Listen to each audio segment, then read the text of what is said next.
नमस्कार दर्शकों, धर्म चर्चा में आपका स्वागत है। धर्म चर्चा के एपिसोड संख्या 10 में हम बात करेंगे नेतृत्व अर्थात लीडरशिप की। दर्शकों, आज मैं आपको महाभारत काल से एक बहुत मार्मिक कथा सुनाऊंगा। यह कथा है उस समय की जब अर्जुन युद्ध क्षेत्र में युद्ध लड़ते लड़ते बहुत दूर जा पहुंचते हैं और इस बात का फायदा उठाकर कौरव की सेना चक्रव्यूह का निर्माण कर देती है, क्योंकि चक्रव्यूह को भेदना केवल अर्जुन को आता है। लेकिन अर्जुन युद्ध करते करते रणभूमि से थोड़ी दूर क्या जाते हैं, कौरवों की सेना पांडवों की सेना के नाश के लिए, विनाश के लिए चक्रव्यूह रच देती है। चक्रव्यूह रचता देख अर्जुन पुत्र अभिमन्यु कहते हैं कि मैंने अपनी माता के उदर में चक्रव्यूह को भेदने की तकनीक सुनी थी। मैं इस चक्रव्यूह में जाऊंगा और उसे भेद कराऊंगा। वीर अभिमन्यु अपनी वीरता का परिचय देते हुए चक्रव्यूह के अंदर प्रवेश कर जाते हैं।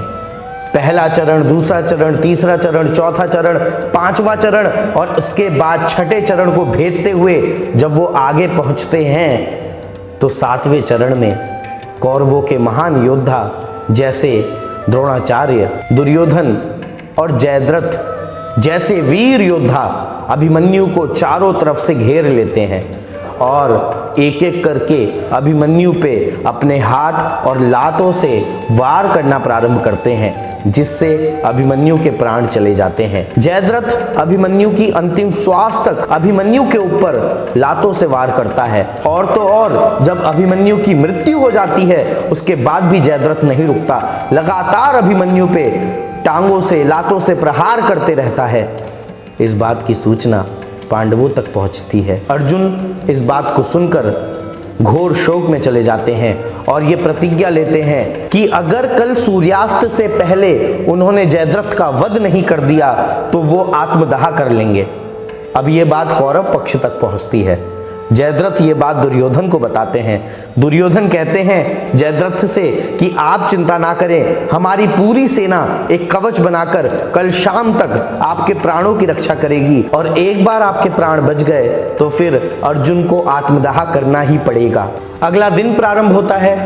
अर्जुन जयद्रथ को मारने के लिए उत्सुक हैं, लेकिन जयद्रथ तो कौरवों की सेना के कवच के बीच में जाके छुपे हुए हैं। अर्जुन एक एक करके सेना के कवच को तोड़ने की कोशिश करते हैं, लेकिन जयद्रथ का कोई पता नहीं चलता। धीरे धीरे दिन बीतने लगता है।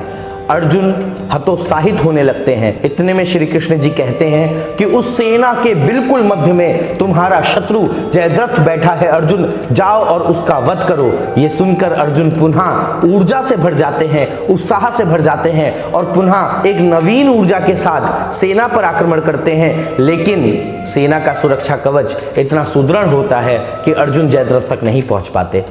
अब श्री कृष्ण जी की बारी आती है। श्री कृष्ण जी एक माया रचते हैं। वो बादलों को इशारा करते हैं और बादल श्री कृष्ण जी के कहे अनुसार सूरज को चारों तरफ से ढक लेते हैं। संध्या काल के समय जैसा अनुभव होता है।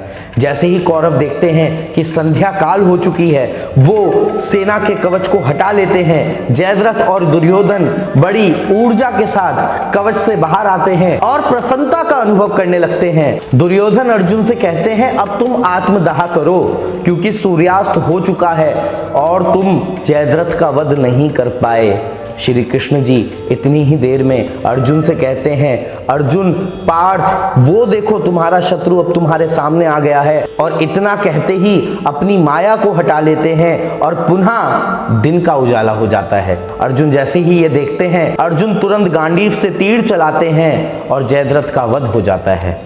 तो दर्शकों, ये थी कथा। लेकिन इस कथा से हमें दो बातें सीखने को मिलती हैं। पहली बात, उत्सव मनाने से पहले हमें थोड़ा सा संयम और थोड़ा सा सब्र रखना चाहिए, तभी हमें मनोवांछित परिणाम मिलता है।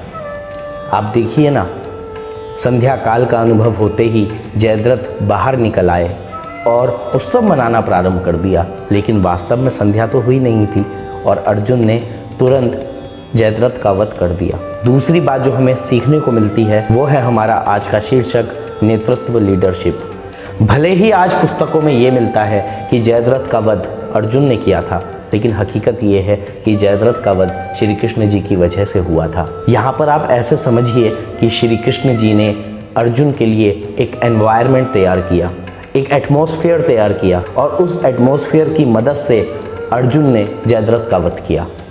अगर आप किसी ऑर्गेनाइजेशन में सुपरवाइजर हैं, अगर आपके अंडर में कुछ एम्प्लॉयज काम करते हैं, अगर आप किसी कंपनी के मैनेजर हैं, अगर आप किसी स्कूल में प्रिंसिपल हैं, अगर आप किसी मैनेजमेंट रिस्पॉन्सिबिलिटी पे बैठे हुए हैं, अगर आपके अंडर में आपके एम्प्लॉयज वर्क करते हैं, अगर आप किसी कंपनी के मालिक हैं, तो ये कथा आपको जरूर एक बहुत अच्छी सी सीख देगी। और वो सीख ये है कि अपने एम्प्लॉयज के लिए एक ऐसा एनवायरनमेंट तैयार कीजिए कि आपके जो एम्प्लॉयज हैं वो अपने लक्ष्य तक पहुंच जाए। यहां पर बॉस की भूमिका में श्री कृष्ण है, एम्प्लॉय की भूमिका में अर्जुन है। टास्क अर्जुन ने कंप्लीट किया, एटमॉस्फेयर श्री कृष्ण ने दिया। आप क्या अपने एम्प्लॉयज को एटमॉस्फेयर देते हैं कि वो अपनी टास्क को अकम्प्लिश कर पाए, या आप उन्हें प्रेशर देते हैं? ये सवाल आप अपने आप से पूछिए। तो दर्शकों, आज की धर्म चर्चा में फिलहाल के लिए बस इतना ही। मिलेंगे अगले एपिसोड में एक और धर्म कथा और उसके आज के ज्ञान के सार के साथ। तब तक के लिए आप सभी को मेरा जय श्री राम।